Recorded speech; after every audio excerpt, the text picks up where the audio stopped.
Good morning and welcome to the Australian Stock Reports online morning update for the 5th of August 2011.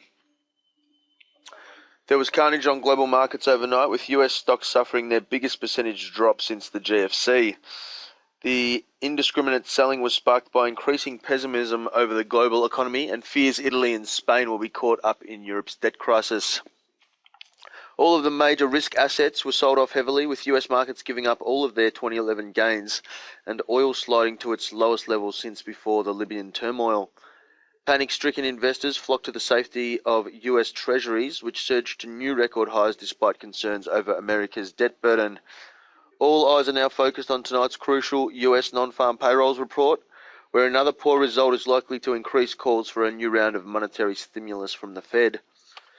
The Aussie market is unlikely to avoid the fallout from last night's rout, with SPI futures currently pointing to a 160-point drop on the open. None of the international indices were spared from the sell-off overnight, including the commodities, which sank amid fears a recession will sap demand for resources. There was increased volatility among the major currencies, with a heightened risk aversion driving up the greenback and Swiss franc. The Aussie dollar tumbled below the $1.05 US mark, while the euro slumped after the ECB resumed its purchases of government bonds. The SPI was swept up in the overnight rout, crashing through the 42.30 support level and eventually settling below 4100. Get free access to our daily reports and recommendations now.